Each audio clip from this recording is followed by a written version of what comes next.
using art as a language, a new model of success, really, that includes physical success. How are we in my body? Emotional success. How do I feel? Financial success and environmental success. And that's a hard thing to do when currently what our model is I have to give up, that our model of success generally is tied to financial resource, that we are willing to sacrifice any or all environment, our physical health, or our emotional health in order to have financial success. And that's a really narrow view.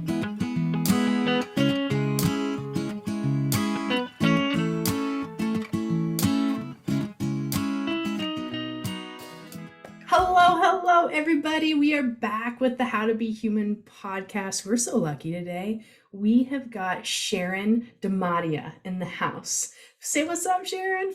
What's up, Sharon? Got it. Oh my goodness. Sharon is an artist, a scientist. She is a systems thinker, a strategic optimist, and a creative concepts executive who creates large-scale interactive spaces that explore the interconnected relationships between planet and people. She's a dragon rider, an invitation to the curious, and a curator of creative genius. Sharon received her MS from the University of Colorado, Boulder, in Kinesiology and Applied Physiology, and worked within the Integrative Vascular Biology Lab doing invasive human subjects research.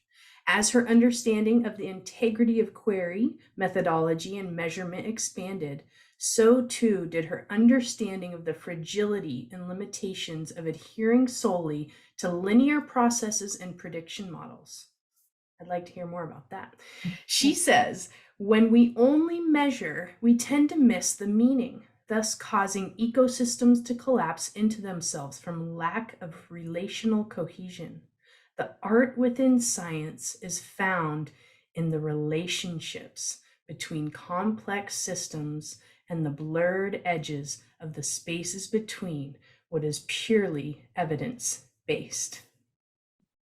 Sharon, I mean, where we could go with this, I think, you also mentioned that, what the things that are most relevant for you right now is how we show up and how we're accountable to ourselves and others and the cosmic yes. So I think I actually kind of want to start with that. Like, what does that mean to you? Like showing up for yourself, others, and the cosmic yes? First off, I guess it's like, what is a cosmic yes, and so I guess that's the inspiration and an idea, and we might talk about it as purpose. Maybe it is that thing that you're supposed to be doing and yet you push it away. I love Elizabeth Gilbert, she wrote that book, Big Magic, right? And the ideas actually have a consciousness. They're kind of sentient and they're floating around going, who's going to say yes to me? Because there's this interaction between this idea or what is inspiration that is truly abstract. That was abstract and ephemeral mixed together. And unseen, and yet it's everything that we live for, right? So it needs this physical interaction with us and our unique forms, and it's searching, right? That idea, that inspiration is searching for a vessel that will say yes to it, that will meet that energy. Now, whatever that happens to be. So some of those ideas are gigantic. And like Jamie says, like, welcome to the island of misfit toys. And I'm not like, what if we weren't misfits? What if the big ideas that we say yes to actually became normal? Like that, again, going to what we talked, the Monsters, Inc. example. What if we were not afraid to think big? And if we didn't doubt our capacity to meet that energy, like to really show up for it, what does that mean? How am I accountable to this idea that lights my fire? Does that answer your question? It does, and it's absolutely so powerful. And you said something in there about Elizabeth Gilbert's big magic that really sparked for me of she notes in there that she had an idea for a book and she started it, but she didn't finish it. And a friend of hers, I think it was actually Ann Patchett, wrote the exact same book, like, I don't know, 2 years, 4 years later, and they came together and it was like a surprise. It's like the idea passed. Yeah. And they realized they had hugged, and it was in that moment that she thinks the idea jumped to Anne. It like gives me chills to even think about that in the space of being, in the sense of, I think they actually kissed. It was like a little, friendly peck, and like there it was, and it went, and it was the, same setting, the same plot, even the main character might have had the same name, but they had never verbally talked about it. And there's something really special about witnessing when those kind of things happen, because it's like it brings the invisible and the imaginal into the material life, and helps us believe, perhaps, or lean into that space you were just talking about of, if I really do this idea, can I move through the doubts and show up fully for it? Those are Well, and I think when I say that big cosmic yes, I mean, I do have that book in my mind, because I really don't want it to jump to someone else. Because if I said yes to it, it's because I really want to do it. And so I'm always being accountable to the energy that is that idea or inspiration.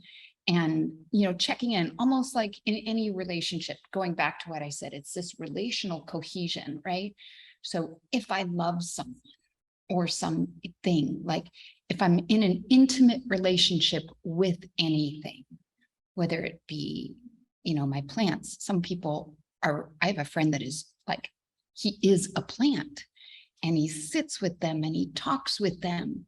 And so what does he do? He waters them all the time, makes sure they're in a place where they can grow. And when we talk about intimate relationships with other people or our partners, like, how am I watering that? How am I showing up? So if I have this relationship with my inspiration and the muse, right? So am I doing enough?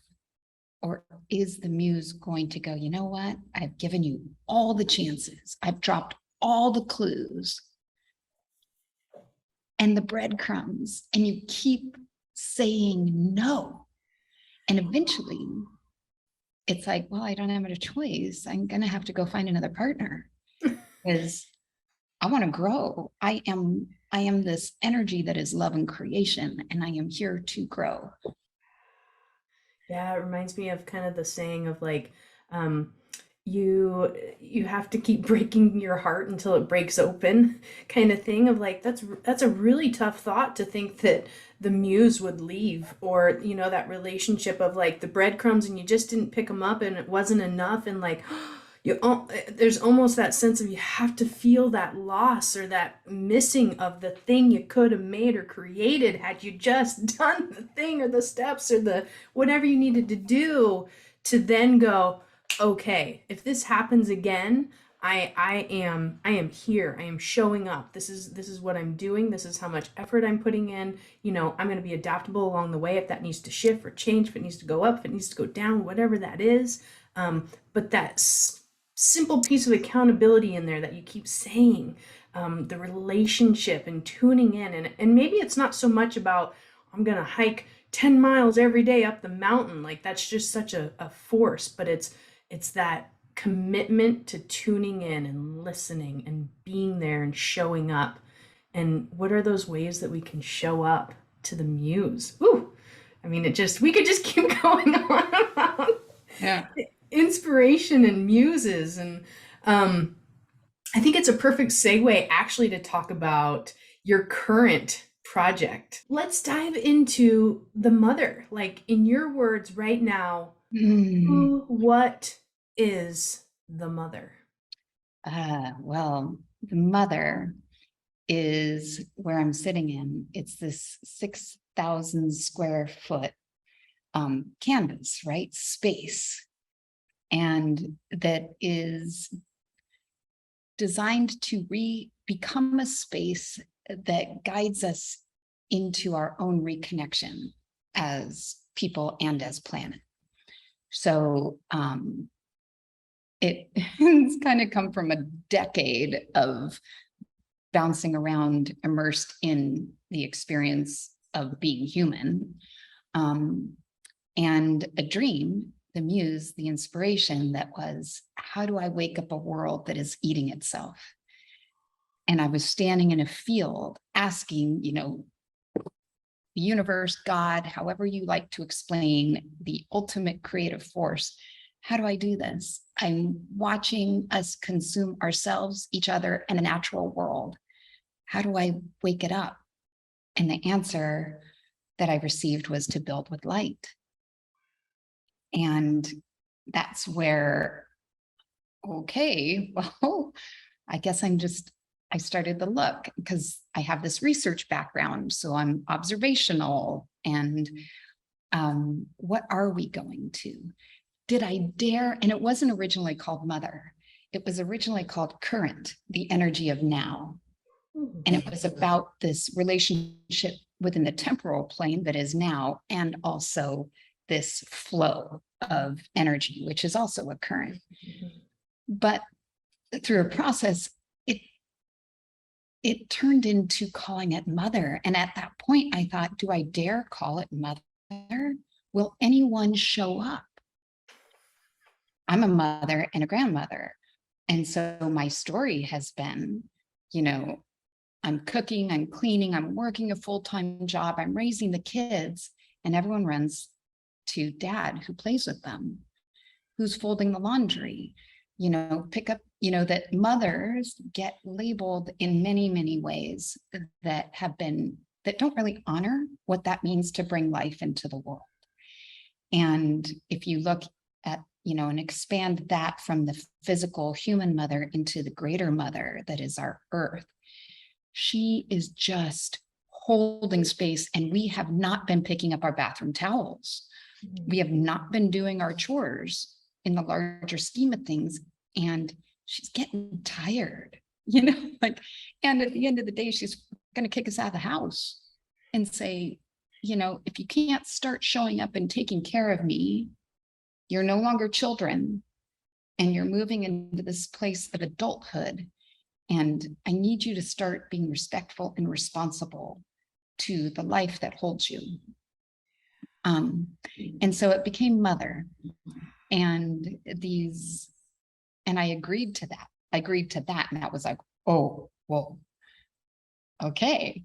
And so it is a 6,000 square foot space in downtown San Francisco, where 4 large scale art installations representing the elements of air, water, fire, and earth kind of anchor and become the foundation for us to demonstrate, using art as a language, a new model that is of success, really, that includes physical success. How are we in my body? Emotional success. How do I feel? Financial success and environmental success.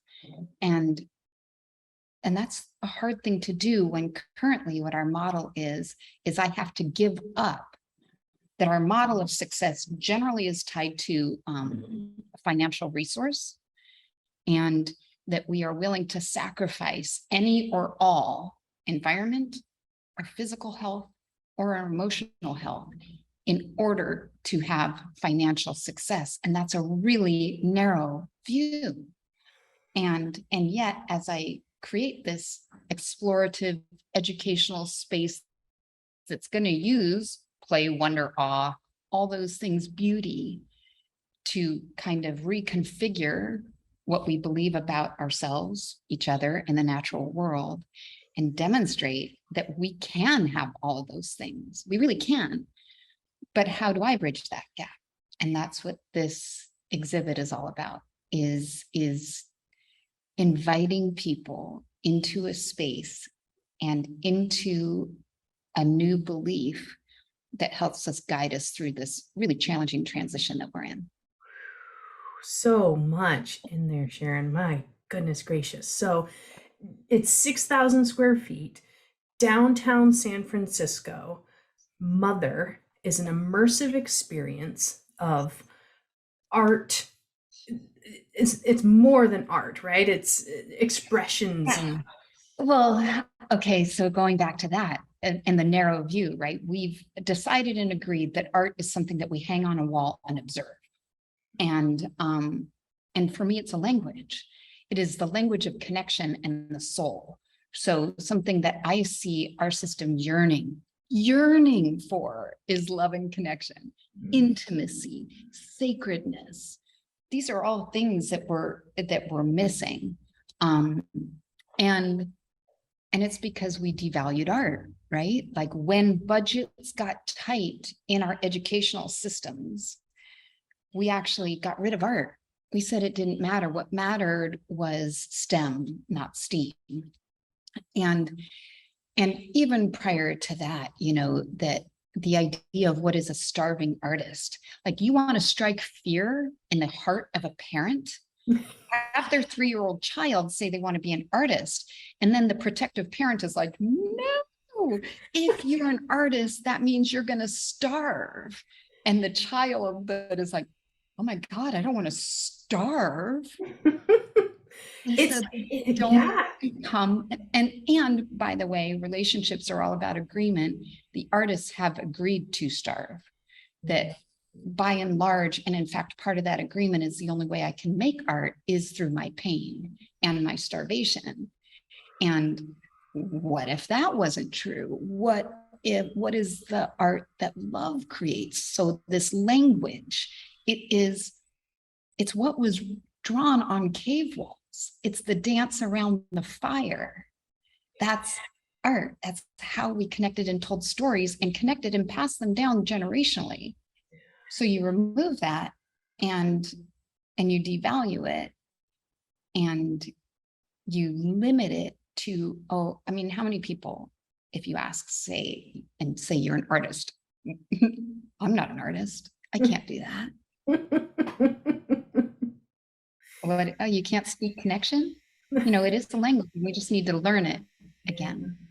Yeah. And that's kind of where all my art is really collaborative, and it doesn't come alive without the interaction of others. Like I'm constantly putting markers, because a marker is easy, a paintbrush is scary. Here's a marker, go right on the wall. And in fact, in the Mother exhibit, the living room is a space full of doors, choices, doorknobs. And on some of the doors, it says, if you could write on the walls and what you wrote changed the world, what would you say?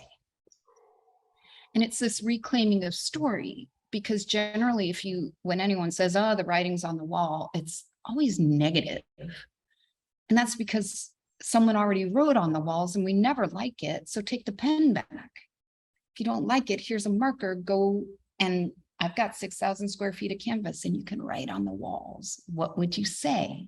Yeah.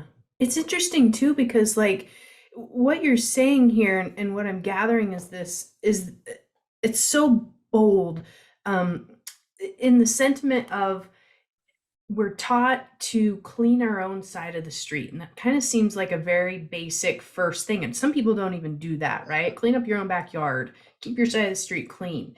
And what I'm hearing you say is like, you're crossing the street, you're opening up the path for other people to learn how to tap in and engage and have these relationships.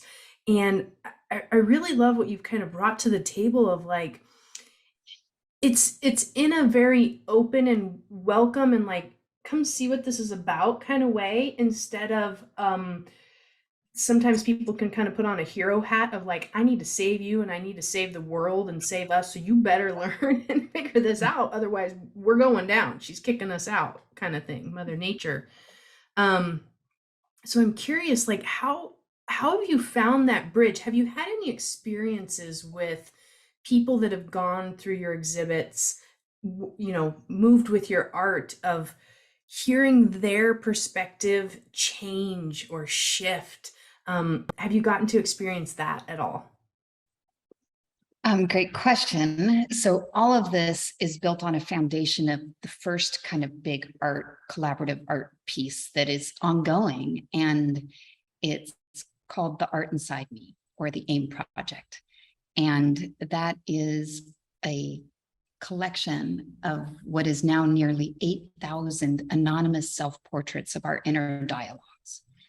And all I do is give people a canvas or some sort of paper, and I draw an outline on it that looks like, with a black Sharpie, nothing spectacular. It's like rich on story, and like we don't have to spend a lot of money. It's a black outline, just enough framework. It looks like shoulders and a head, and I draw a red heart and I sign it because that's my art. Here's permission and a space. And I have done this globally. And what I do is I use art and play. I play music, I tell stories, and I talk people into themselves. I get them to, through that process, there's a somatic shift from the logic, judgmental side. I'm like, notice the judge, he's telling you not to do that, not to say that, not to be that. It's okay. Like, and there's this other part of you that is dying to say that, like, here's this safe place. Because oftentimes, so that's what mother is I create safe space in which to consider another point of view, to consider something different, to notice that right next to that door, same door you keep walking through, is another one, but to be compassionate towards the one that you have been walking through. So these 8,000 plus portraits, they're incredible. It's the stories that we hold behind our skin, and you don't see age, gender, socioeconomic status, color of skin. You see none of that. You see this common thread that runs through us all. Now, what I do with them in many cases is I put them up as a gallery. For instance, at a high school, I create a gallery of these portraits, and I watch students stand there and look. And I just ask them, instead of telling them what they think, well, what do you think? And they go, I see people differently now. Like we think no one understands. And suddenly here is this external representation of our internal gaze. And you're just like me. Everyone understands. Oh my God, it's just said this different way. And I've been there, and I've been there, and I've been there. And it really, I've gotten to hug the world. I have held 13-year-old boys crying and apologizing for crying. And I'm like, why are you're apologizing for feeling? And they're just so grateful not to have to filter themselves. I've had people say, what if I don't like what I see? And I'm able to pull up on my tablet, look, that's what these people said. And then they look at the stories of others and they're like, oh, because kind of the shadow speaks first. It's what's weighing on top of us. I had a young man in, inner city Oakland who is gigantic, size 17 shoes, right? And he started with his portrait, and he was just busy, and he's looking at me, and I'm this little white woman, and when he finished was well before anyone else, and he just threw his pen down. And, I walked over and I asked permission, can I see? And he was, sure. Almost like it felt like, I dare you to love this. You speak, I dare you. And it was full of, should I be hate? I love to see people get hurt. And it was front and back. And all of this really, why do people around me die like flies? And so I just looked at him, and I told him, like, I haven't lived your life, but I'm not surprised, this is where we are. And this is heavy. And I'm curious, and it was the first time I'd ever done this. I'm curious, if I give you a second canvas, I'm curious as to who you are when you're not holding this, when this isn't smothering you. And I gave him a second canvas, and he filled it out equally quick. but around his heart, totally different colors, be uplifting, be an inspiration to my younger brother. Do what I'm proud. I mean, completely different story.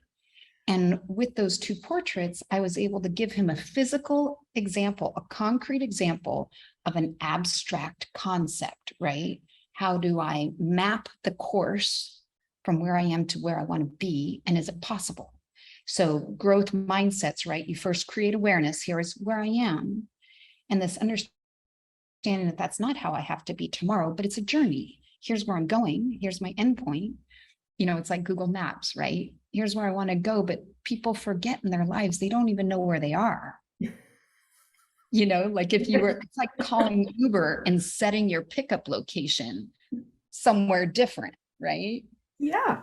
This is where I think I am. I'll just drop the pin here. And of course, it's not actually where you are. So you can never get to the airport and get to Fiji or wherever it is you want to go. You know, like we have to. So, and in that exercise, though, he stood up and he picked me up and hugged me, and like my legs were like ragdolling.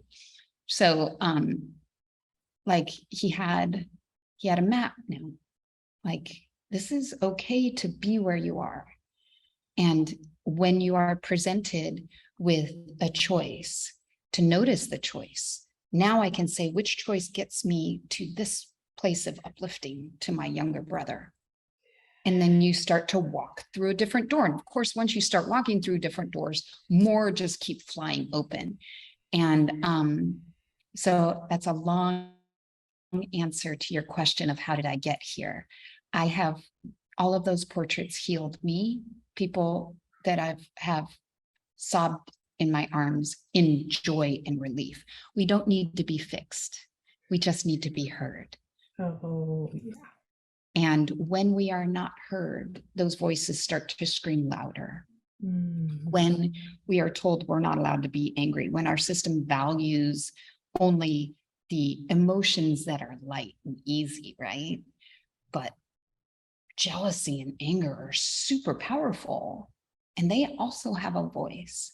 And when we don't listen, I don't know if you've ever been in a relationship when you haven't felt heard, and it makes you scream louder, right?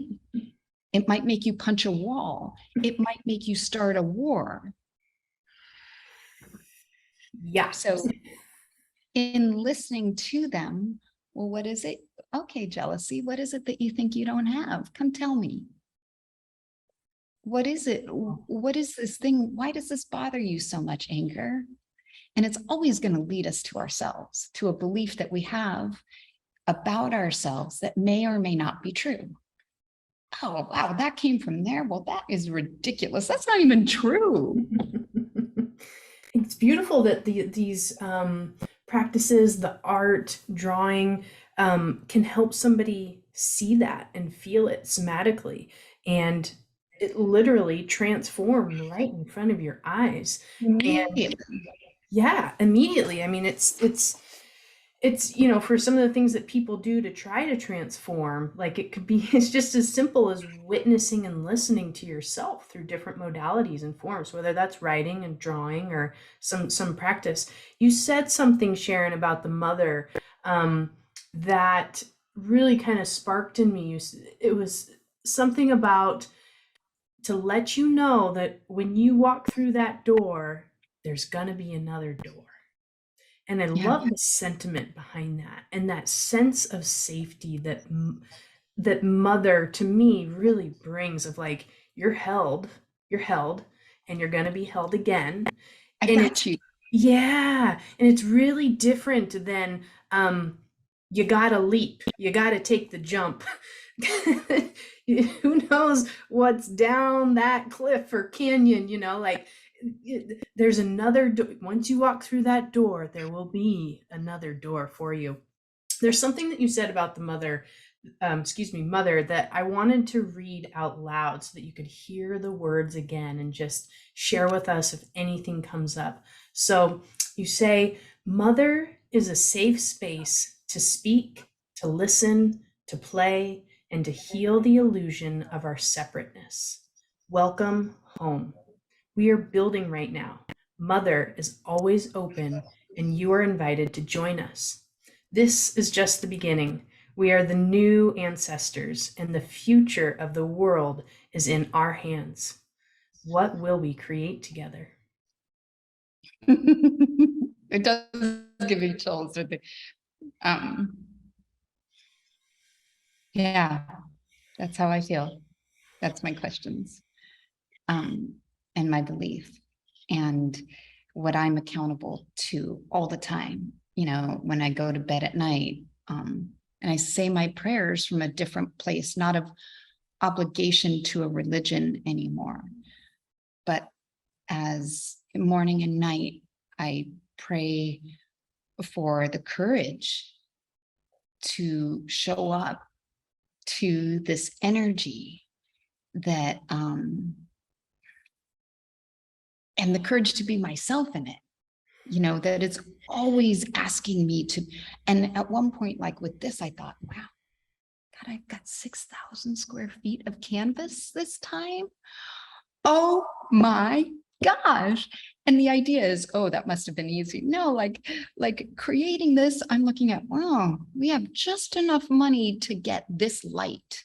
So part of it is in this real-time building that we're in the build phase, and this idea of when are you open? People have been asking me that a ton. Oh, when are you open? So I'll come visit. And my answer has become, well, when is a baby a child? Like when, like it is always open and always an invitation. It's just in different stages of development. So, as a baby, I'm not, like when a baby's in a room, it's, Einstein music, whatever, you're trying to stay calm and expose it to, but you want your child to learn. How does it learn? It doesn't learn in a silo. I got to open the doors. And so we had an event a week ago, and you always want to label it, oh, was it a soft open? No, it was like, it was a learning experience that we set a milestone. We put a stake in the ground and said, on this day, we're going to invite people in. And we worked really hard because when you're trying to create something new, there's many, one of the interesting points was, wow, this is a whole different thing to talk about what you're going to make. And there's a whole nother energy of making what you say you're going to do. And that transition is not for the weak, because it's full of uncertainty. And that's why I pray for courage. And it's also why I believe that artists are the leaders through this transition, is because we are experts in uncertainty. It's really boring if we knew the end of the story. Part of the book that you've written, you don't give away the ending. You don't put the last page first. So why are we designing our lives that way? We say spoiler alert for a reason, because it ruins the movie, except for when it's our lives, except, so to get comfortable with uncertainty, and it's one of my talents. I seem to be able to live and create. I say it's like the edge of an event horizon, and I'm not 100% sure that there isn't something really cool inside the black hole. So, always like right there. And that illusion of a boundary, that when I feel friction, that's these pillars behind me. They're clear for a reason. It's the illusion that there's a boundary. I might feel friction, but instead of turning away, I push on it, because that's how my world gets bigger. I just keep going. It's just an illusion. It's permeable. It flows. And not everyone's going to do that. So, that's the compassion and the humanity and the dignity of we all, and the gratitude. Man, I have laid in bed going, wow, I get to do this. I get to have these ideas. I get to have a chance to be creative.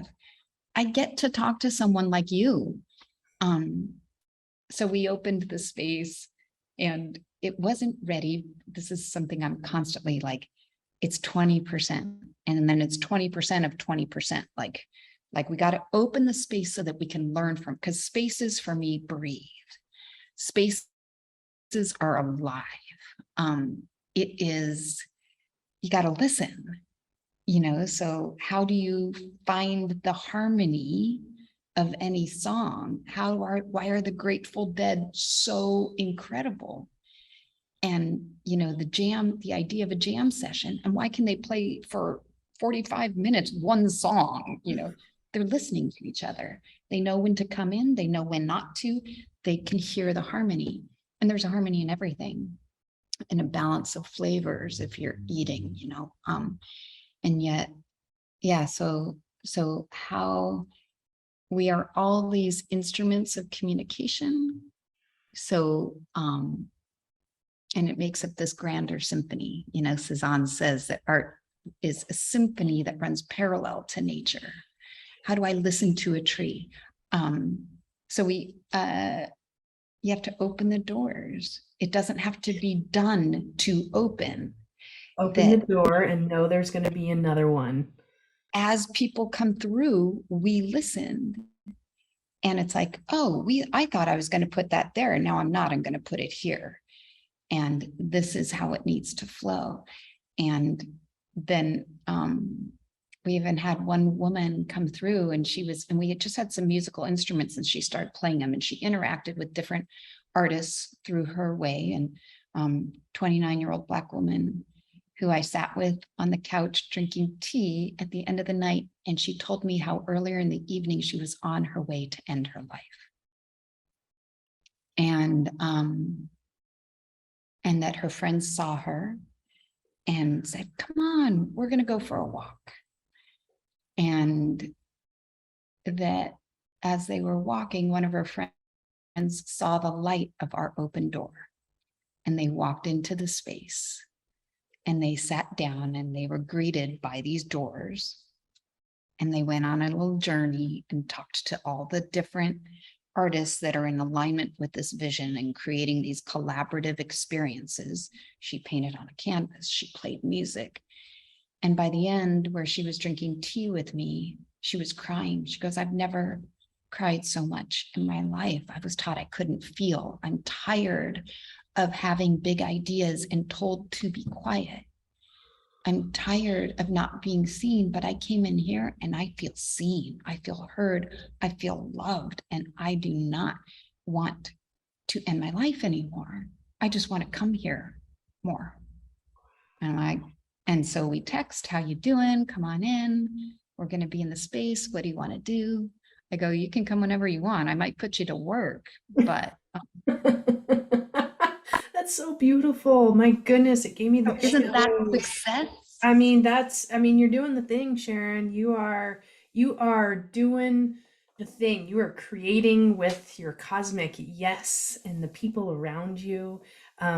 When you did your pushing on the invisible boundaries, it really looked and felt like, to me, the wings of a butterfly flapping back and forth. And it has to push out of the cocoon. Yeah, I mean, all of that. My goodness. Okay, well, let's see what we can create with these how to be human questions and jump into. I mean, we could go so many stories, but let's jump over. So Sharon, to you, how to be human. What is the best integration of humanness? I thought about that one. Thank you. I had another project that went from those canvases that are individual, and it moved into kind of a collective dialogue. Inside this 250-foot circle of light that I built at Burning Man was an inner circle of 26 life-size humanoid canvases. All of them had a theme, everything that's shaping the world, everything from joy and consciousness to guilt, sex, addiction, and a bucket of markers at the feet. And so people could come to the light and resonate with a theme, and they'd pick up a marker and they would become the artist and the art simultaneously in a space that held their hearts, one single heartbeat. And what I learned, so people start having these dialogues as art, right? Because it's a language. And so when I look at them now, because they speak, right? They hold this collective dialogue around themes shaping the world. So an integrated human is profane, profound, and gracefully absurd. And that's like it in a nutshell. We are all of those things. And in what ratio or how we decide to show and express ourselves as those things is totally up to us, but we are all of those. And like, yeah, like, what is my profanity? And I think there's part of all of us that likes to get a little bit, maybe don't fucking judge my dirty. You know, what is it to be profane? Who's deciding that? Yeah, you don't get to judge my stuff. Yeah. Profane, profound, and gracefully absurd. It felt like twirling polarities to me, and witnessing both, right? Kind of like your story at the beginning of the young man in Oakland who all his drawings at the beginning was pretty much the shadow. It was pretty much the shadow. And then once he got to express that, he was able to express this other space, the graceful, the inspiration part, the uplifting part. And they're Profound. equally valid. I think the absurdity comes in the journey between those two polarities. So if you can play and laugh at yourself in the space between profane and profound, that's the magic. Like, oh shit, didn't see that coming. Wow, okay. I just literally stepped in it. And I sometimes, like, if I'm having a really shitty day, or I'm just like down, low energy or something, I've trained this habit into myself of like going, man, I'm having a really good shitty day, and just like letting myself be in the shit and be like, I am so good at this. Like, yeah, like and then swimming in it, and it's yeah, stinky. gets out of my system. I'm like, all right, witness, you acknowledge it. Boom. It's like, then the next day my energy's back and I'm like, good, okay, cool. That's like the why. I was just sitting in a tree the other morning because I like to do that. It's my space of listening. And there was like a little kids group there, and they were being a little bit spazzy. And they're, teacher had them get the wiggles out, like have them move around and get like just get your wiggles out. That's the absurdity. That's the play. That is what makes it interesting anyway. Yeah. Is the space in between, which is why I love spaces, this idea of structure and space. And so the integration is in the balance or just the movement. If you put a bunch of ingredients into a soup and you start to stir them together, and you let them simmer. Yeah, that balance, that willingness to look at the profane. Like, it all doesn't have to be positive and great. Like, we need to really acknowledge all these different parts and aspects of ourselves. And Right. like you said, when a choice comes, if you have acknowledged those spaces, you have more clarity to choose what it is you want to move into, instead of reacting into, perhaps an absurd reaction or whatever. So to me, it sounds like, you've come into a relationship where you're able to witness and acknowledge all these different spaces. So how do you think, Sharon, we can intentionally engage all humans to be more human, and essentially be willing to hold the profane and the profound with a more graceful sense? That is my art, is to create inspiring spaces that welcome you in, that are safe, where you feel safe considering all of those aspects of ourselves. And I'm just lucky enough I do it with art. Like, we're going to big blinky objects. So I will build the big blinky object, and it has this additional component of you actually contribute to it. We know that from research, that that's the secret to, a meaningful life, is to participate in something larger than yourself. What? I'm going to come into the space and the space becomes what I think too. Yes.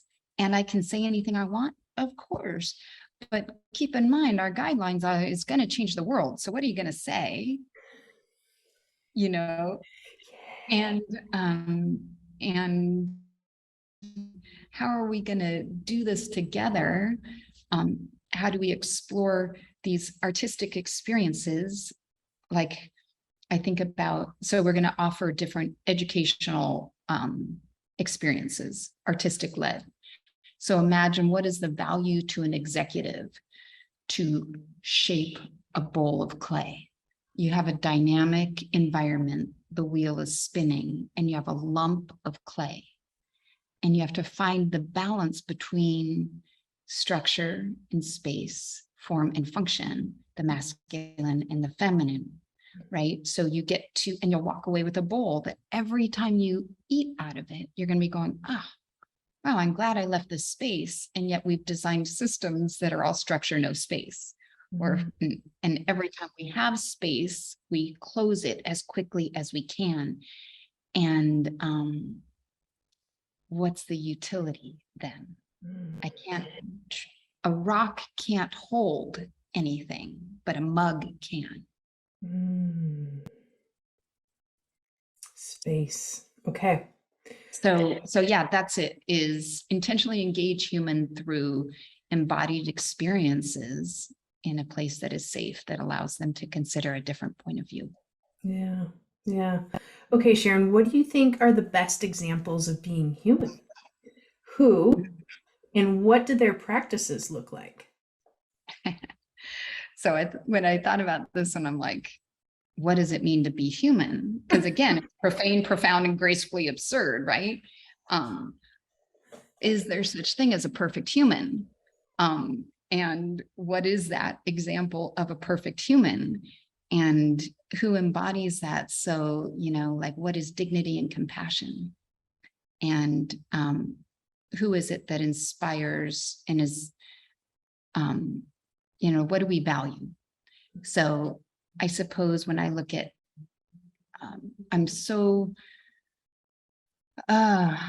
I do love Steve Jobs in his capacity to know his boundaries in terms of the aesthetic and the whole, like here, he had a lot of the profane in him, and you could rip him apart for that. But he did know how to, he did push through uncertainty and knew why what was important. And he designed forward, the famous, you can't connect the dots going forward, only backwards. And here's to the crazy ones. Like, that resonates for a reason with people. And so I really do admire the people, the translators. We need those. There's a lot of people that are arguably more creative. Steve Wozniak, like, there's the whole well, who was the most creative? Well, Steve Jobs was a great messenger. And in that changed the world. Same kind of thing with a Jerry Garcia. Yeah, well, maybe the heroin use was not a super good idea, but he said it's play that's going to change the world. And guess what it did? People still go to Dead concerts. It does. What is wrong with dancing? Nothing. And his commitment to it's got to be fun and playful not only created a movement in the 60s that extends towards today. So, and again, he was a translator for play. And, so these are, I love, I'm inspired by JR, who, the artist JR that does these huge global art installations. And he started off as a graffiti artist. And anyone who doesn't ask permission, I'm, do I need your permission to do this thing? Am I willing to risk? So I suppose that's it, is the people, that push away from the shore without knowing. There was only a small amount of people that agreed to get on the ship that left for the new world, right? Because you don't know what you're going to find. And that is the find the others kind of space. And then what happens is then you bring others with you. So I guess those are my best examples of people like, gosh, how did it feel to strap yourself to a rocket and not know if you were going to explode? Courage is what's coming up for me. Yeah, courage in massive amounts of uncertainty. Yeah. The willingness to risk everything that you are for something that is your inspiration, your muse. And to believe in it so much, you're willing to do that. And yeah, I really honor that space.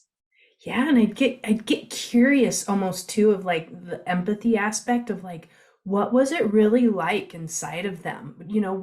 Was their purpose so ingrained that it wasn't that hard to say no to anything else that was not directly with music for Jerry Garcia? Like I don't know if it was just a natural flow of rhythm of I can't do anything else but this. This is who I am moving through this music. I don't, do some people have that? Some people don't. Are they tuned into it? I don't know. I think that goes back to the cosmic yes. And, Joseph Campbell's classic hero's journey is that when you have that call to adventure, that calling that we write books about, everyone's searching for it. And, Luke Skywalker, great example. I want to go to the stars and I want to learn to be a Jedi Knight. And his uncle's like, nope, you got the harvest coming up, Luke. You're a farmer. Stop thinking about the stars. And then, of course, the hologram appears and he finds Obi-Wan Kenobi, who says, I'm going to take you to the stars and I'm going to teach you how to be a Jedi Knight like your father. And what was the first thing he did? I got to go back and do the harvest. So he refused the call, right? So, but once and then, Uncle Owen and Aunt Beru were actually dead. So everything was burnt and he had no choice but to go on the adventure. And once you say yes, that cosmic yes, you cannot go back. Like you did say yes, and now your only path is forward. And that's not to say it's not terrifying. And you must keep going. Freaking Frodo, hello, thank goodness. That's why he had Samwise. You hope you find the person that holds your hand and keeps you safe. I have a dear friend who he will randomly text me, well, perhaps not random. They're perhaps wonderful, beautiful, synchronous times, and he'll just say, just keep going. Yeah. Okay. What is my next best thing? What is my next best thing that I can do? So if we can, have where we're going and then be flexible with the framework and the path and be responsive to what's happening in the path that gets us there, instead of judging it as this is right or wrong, really tuning in to our hearts and our intuition as valuable. That's something else we devalued, was intuition. Yeah. And yet we always, I shouldn't have ignored my gut feeling. Like, how do we retrain what has been generationally trained into us? That the only thing you could trust is logic. And yet, oh my gosh, I've been listening and really considering that, like that data and big data, the only value to it is based on a static model. It's really shitty at predicting markets. It's never right. Like Bitcoin, AI is not able to predict what's going to happen with Bitcoin. It's because it's super dynamic, right? And the idea that you have to feed AI 10,000 images of a flower for it to know this is a flower. And oftentimes it might still get it wrong. But if you asked a child, told it this is a flower and there are 3, it takes 1 time, maybe 2. Flower. But but yet we're so convinced that this is actually intelligence. Like we have to trust our own intelligence. Yeah. There's a lot of pieces to that. I think we could break that apart in so many pieces of how do you train your intuition? How do you, listen within? That's a ton. You got to go through those steps and learn it, or release any other perhaps ways you've been told to listen or do life. But let's jump to the next one, Sharon, because I think you are going to have a great answer with this. What are easy reminders to be more human when some around us are walking and talking a little less human, perhaps more programmed / conditioned? It's a great question because it comes to judgment, right? Yeah. And it goes back to the idea that human as me is actually better than human as you. And it's all the same. So for me, I learned to ask myself, or told myself, follow my friction. So when I had those points of friction, I would ask myself, why does this bother me so much? Why does this behavior of this person bother me so much? Because it doesn't necessarily bother someone else. And so I would follow that because I had a judgment and a belief about their behavior that was really my own, and so it would always, so can I consider these reflections that I'm so quick to judge as fractals of myself that are there actually to teach me about me? So, and if I truly am, which I believe, this mix of profane, profound, and gracefully absurd, and I built this exhibit here, it's in an area called the tender knob, which I love. It's an intersection. I love intersections. We have Nob Hill and the Tenderloin. So a block away is a guy right now. I just walked past him and people have left him food and he's laying there. And sometimes I watch him kind of walk along this fence and I think, what is your world? And I honor the human experience that you are in. Like he still deserves dignity. And who am I? Like, I think that former life, that was probably me, and gosh, I sure hope that people don't judge me on my past behavior because I pay attention. I do my best to really engage in all these reflections, and I ask and I'm open, like, please, how could I have done this better? I'm always asking, how can I show up for you? How can who I am support who you are becoming? And in that, I continue my own becoming. Does that make sense? It does make sense. It's a beautiful perspective and viewpoint of, it's almost mothering, essentially, mothering the world and the fractals and the pieces. And I think what comes up for me is I become curious, how do you hold your center amidst all that? How do you not get brought down is essentially what this question is going after. How do you not let the shadow then mire your own experience and bring you back into doubt and wonder, what am I doing all this for, kind of thing? Well, I think that gets to your final question too. It's through play, right? And this belief that I'm not here to fix everybody. I'm an invitation. And I truly believe that. I'm invitation into your own possibility. And a lot of this last 10 years has been about truly what is the definition of unconditional love? Because as children, once you say, like parents are loving, and in that loving, we put conditions, right?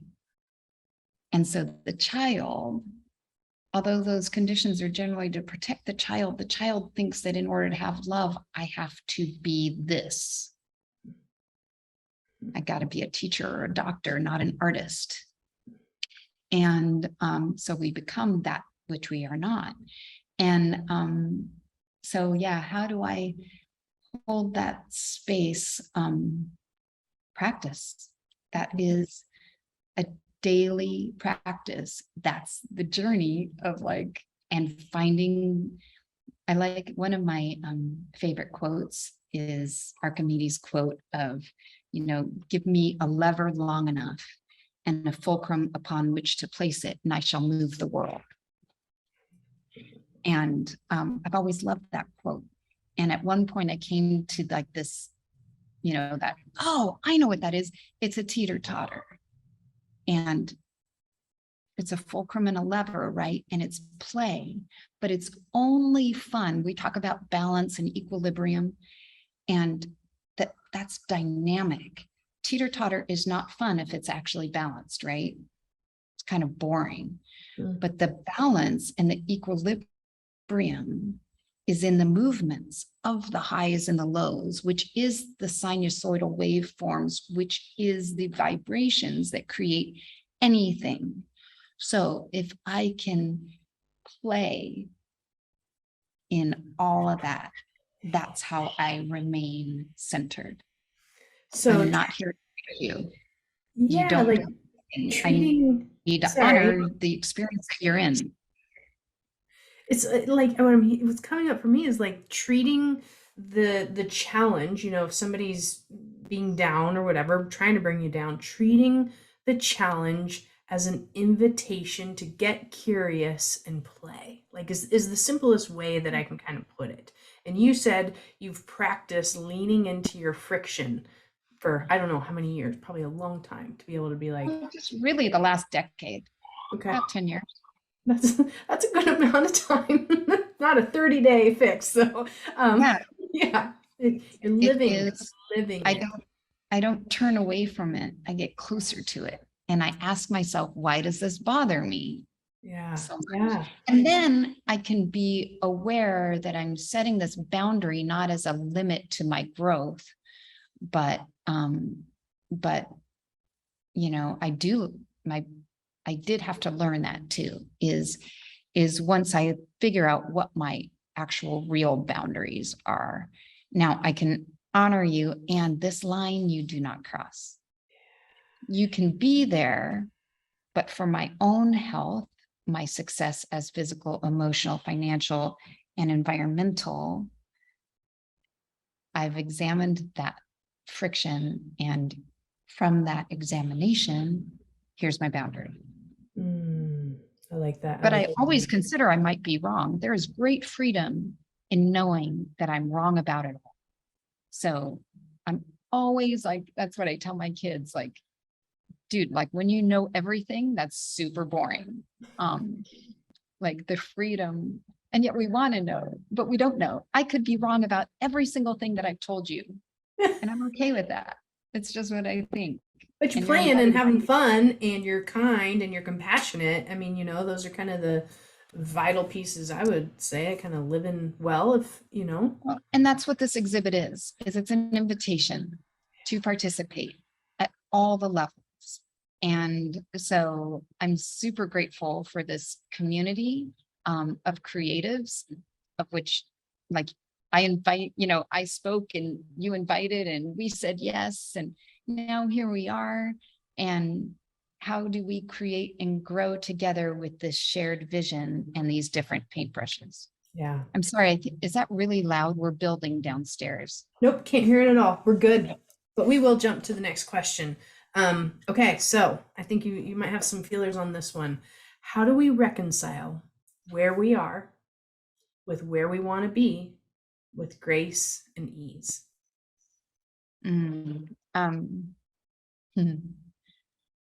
Okay, I will use a metaphor for you with grace and ease. Is there some place, where's the first trip you want to take? Like just right now, if you were to say, I want to go here, where would that be? I would go to the Redwoods. To where? The Redwoods? The Redwoods in California. Okay. Do you have to create the Redwoods? No. They're there. They're there. They're already there. Yeah. The only thing that you have to resolve with grace and ease is, how do I get there? And that could be very different. The first thing you might need to do is look at your calendar and see what is a reasonable time frame that I can show up to my inspiration and take a little time. Maybe that's going to serve my inspiration. Am I escaping or am I, breathing? Oh, I've got 5 days here. Okay. How much money do I need? Well, I need to set aside this amount of money. Okay, do I need to fly somewhere? Do I need to book a flight? I need to pack. So there's certain tasks that you have, and milestones and things that you must do to get to the redwoods, but the redwoods already exist. So when I think about what I imagine for Mother and this exhibit and the network that I see it becoming, this is just the first node, right? I'm just proving this model, and then it's going to start to have its own babies because it's going to feel good. Like we all have our shit and we just want to feel good. And great, let's do that. How are we going to do this together? So, to me, that already exists as much as the redwoods do.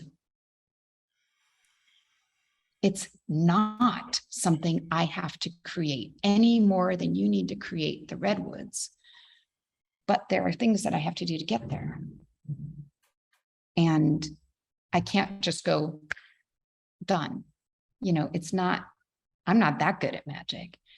And that full circle back to the accountability. If I want to go to the redwoods, I have to be accountable to that desire and inspiration and decision. And how am I accountable? I'm going to do these things. And next thing you know, you're in the redwoods. So the grace and the ease is always asking, what did I do today that got me just that much closer? Did I honor that desire, inspiration, decision? Cosmic, yes. I'm going to go to the redwoods. I'm going to build art and space that's going to demonstrate this new model that will reconnect us as planet and people. Yep. So that's how I do it. It does. I like the simple piece that you said in there.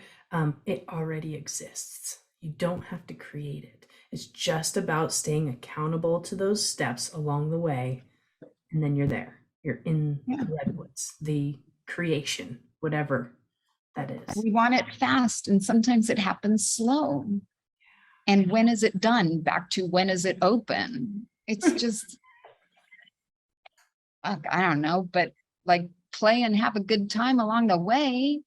Yeah. Well, okay, let's bring it back to that one. So like if anybody hears this and they're super interested and they're like, okay, I'm going to San Francisco. I'm going to go walk through this Mother thing, play some music, draw some things, dance, interact with people. I'm going to go to Mother. If they showed up at 4 a.m. in the morning, can they walk into Mother? No, because that's a boundary. Okay, so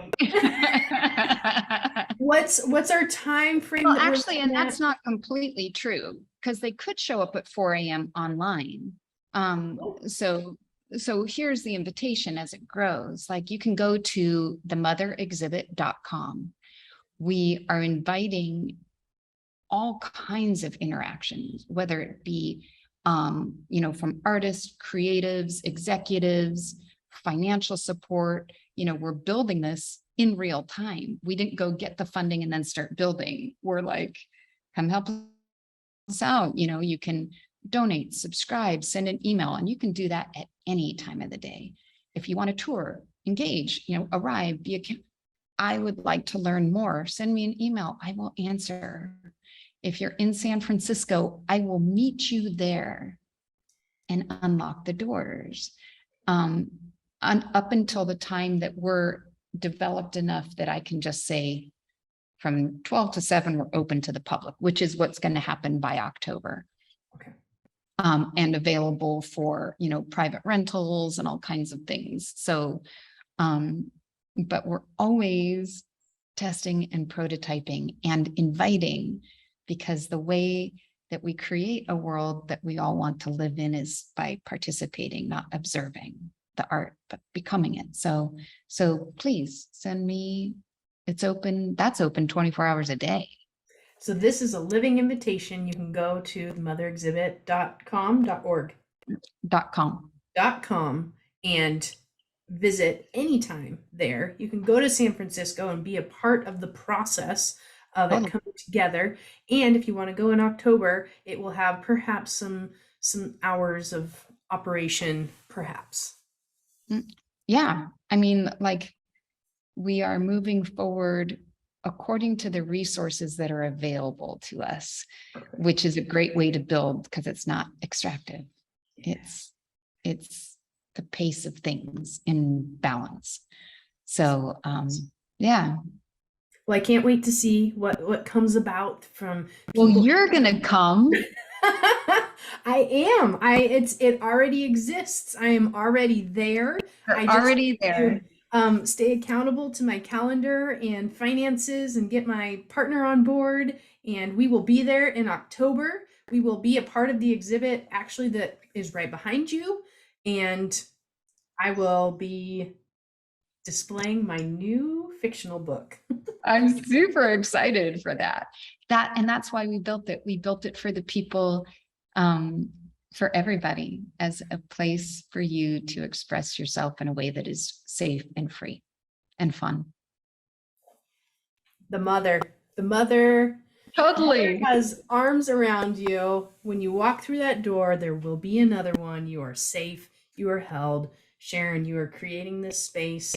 I appreciate you being a living invitation to your own cosmic yes and inviting people to their cosmic yes, and really just walking the walk and talking the talk. Thanks, Laura. You're doing the same. So I'm really grateful for you, and thank you for having me on.